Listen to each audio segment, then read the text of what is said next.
Hello வணக்கம் நேயர்களே, எப்படி இருக்கிறீங்க? நான் நல்லா இருக்கிறேன்.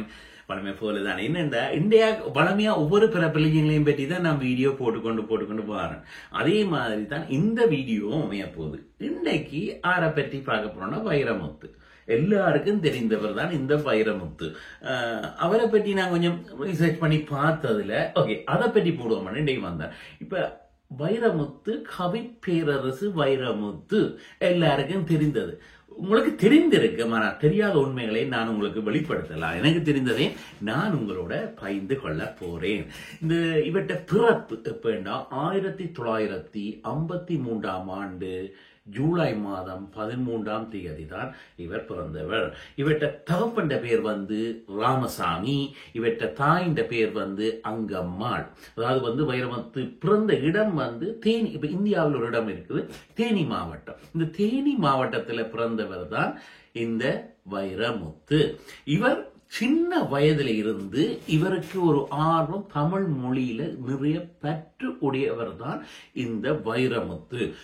7500க்கு மேற்பட்ட பாடல்கள், கவிதைகளை எழுதி சாதனை புரிந்தவர் தான் இவர்.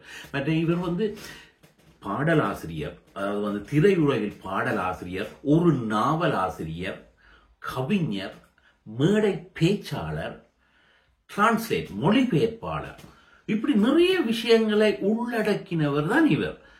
பாருங்க, இப்ப நாங்க பாடலண்டு இல்லை, அவர் ஒரு மொழிபெயர்ப்பாளராக இருந்திருக்கிறார். தமிழ் மொழியில பற்று நிறைந்த வேர்ட்ஸ்களை யூஸ் பண்ணி இருக்கிறார். இப்படி நிறைந்தவர் தான் இந்த கவி பேரரசு வைரமுத்து. கிட்டத்தட்ட 7 தேசிய விருதுகளுக்கு மேல பெற்றிருக்கிறார். இவருக்கு 1960 ஒரு தாக்கங்கள் ஏற்படுது. அதாவது மொழி சம்பந்தமான ஒரு தாக்கம் ஏற்பட்டு அதால தமிழ் மொழியில ஒரு இம்ப்ரெஷன் உண்டு இந்த வைரமுத்துக்கு ஏற்படுது. அதாவது இவருக்கு இளம பருவத்தில் கிட்டத்தட்ட இவருக்கு அந்த டைம்ல இவருக்கு பிடிச்ச தமிழ் மொழிகள் ஆக்கள் பாத்தீங்களா, ஏவிஎஃப் ராமசாமி, பேரறிஞர் அண்ணாதுரை, கலைஞர் போன்ற அந்த மொழிகளோடையும் அவர்களை இவர்கள் நல்லா பிடிக்குது. அதாவது கருணாநிதியை நல்லா பிடிக்குது, சுப்பிரமணிய பாரதியாரை பிடிக்குது, பாரதிராசன், கண்ணதாசன், இப்படிப்பட்டவர்களை அவர் சின்ன வயதில் இருந்து, அதாவது 10 வயதிலேயே அவர் கவிகள் எழுத தொடங்கி விட்டார். தனது 10வது வயதில இருந்தே இவ்வளவு ஆர்வம் கொண்ட ஒரு நபர் தான் இந்த வைரமுத்து. 10 வயதிலேயே கவிதைகளை எழுத தன் கைப்பட எழுதி புத்தகங்கள் வாசிப்பதில் இதுகள் எல்லாம் ஆர்வம் நிறைந்தவர் தான் இந்த வைரமுத்து. பள்ளிக்கூடத்துல, அதாவது சின்ன மாணவனாக பள்ளிக்கூடத்துல படிச்சு கொண்டிருக்கே பேச்சாளர், கவிதைகள் இதுல திறமை மிக்கவராக விளங்கினவர் தான் இந்த வைரமுத்து. அதாவது 14வது வயதுல இந்த வெண்பா கவிதைகளை எழுத துவங்கிவிட்டார். தன் 14வது வயதுல பாருங்க, எவ்வளவு டேலண்ட். இப்ப வயது வந்த அப்புறம் இல்ல, சின்ன வயதிலேயே அதற்கு ஆரம்பமாகிவிட்டது அந்த கவிதை திறன். அதுக்கு பிறகு மூவ் பண்ணி சென்னைக்கு போற. சென்னையில பச்சையப்பா கல்லூரியில படித்துக் கொண்டிருக்கிறார். அங்கே அவர் ஒரு கவிஞராகவும் ஒரு பேச்சாளர், அவ்வளவுக்கு திறமை மிக்கி விளங்கினவர் தான் இந்த வைரமுத்து. அதோட நிக்கல, அவற்ற பணி டலன் மூவ் பண்ணி கொண்டே போகுது. தனது 19வது வயதுல, அதாவது 19வது வயதுல வைகரை மேகங்கள், விடியல் மேகங்கள் என்ற தலைப்பில தனது கவிதை தொகுப்பை வெளியிட்டு இருக்கிறார். தனது 19வது வயதுல வெளியிட்டு இருக்கிறார். பாருங்க, இந்த புத்தகம் மகளிர் இந்து கிறிஸ்டியன் காலேஜில் பாடத்திட்டத்துல ஒரு பகுதியாக இடப்பட்டிருக்கிறது. இந்த வைகரை மேகங்கள், விடியல் மேகங்கள் இதை முதல் தரம் அவர் எழுதுறார்.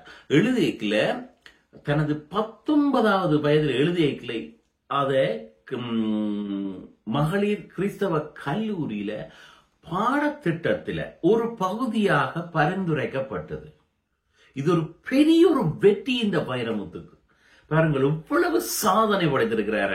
19 வயதுல இந்த கல்விக்கு பிறகு அவர் அவருக்கு ஒரு வேலை தேவை. இப்ப இந்த கல்வி முடிச்சா அப்புறம் அதுவும் ஒரு புத்தக ரீதியான வேலையை தான் அவர் தொடங்குறார். பாருங்க, 1970ஆம் ஆண்டு நடுப்பகுதியில இந்த தமிழ்நாட்டு அலுவல் மொழி ஆணையத்தில் அதுல வந்து தனது தொழில வாழ்க்கையை வந்து தொடங்குறார். அதுல வந்து இந்த புத்தகங்கள், அதாவது நிறைய சட்ட புத்தகங்கள் இருக்கும், ஆவண புத்தகங்கள், இப்படிப்பட்ட அந்த புத்தகங்களை மொழிபெயர்ப்பு பாருங்க, அந்த கவிதை அண்டியில் மொழிபெயர்ப்பு செய்து கொண்டு வர. அதாவது அந்த டைம்ல வந்து நீதிபதியாக மகாராஜன் அவருக்கு கீழே இருந்து இந்த இவ்வளவு, அதாவது வந்து ஆரம்ப காலம் இங்கிலீஷ்லாம் இருந்தது, அதை மொழிபெயர்த்து கொடுக்கிறது இந்த வைரமுத்துவின் வேலையாக இருந்தது.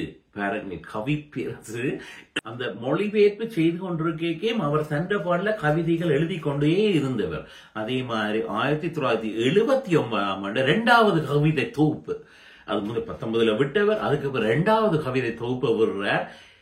திருத்து எழுதிய தீர்ப்புகள். பாருங்க, நல்லா இருக்கு அந்த வேர்ட்ஸ், திருத்தி எழுதிய தீர்ப்புகள் என்ற கவிதையை வெளியில விடுகிறார். இவர் எப்ப இந்த சினிமாக்கு என்டர் ஆகிறாருன்னா 1980ஆம் ஆண்டு பாரதி ராஜாண்ட இயக்கத்திலும் இளையராஜாண்ட இசையிலும் வெளிவந்த நிழல்கள் என்ற திரைப்படம் மூலம், அந்த பிரதத்தின் மூலம் தான் இவர் திரையுலகுக்கு நுழையிற சான்ஸ் வந்து கிடைக்கிறது. 1980ஆம் ஆண்டு தான் இவருக்கு அந்த திரையுலகு, சினிமா துறைக்கு ஒரு சான்ஸ் வந்து கிடைக்குது. அதுல பிரபல்யம் அடைந்தவர் இன்று மட்டும் பிரபல்யமாகவே இருக்கிறார்.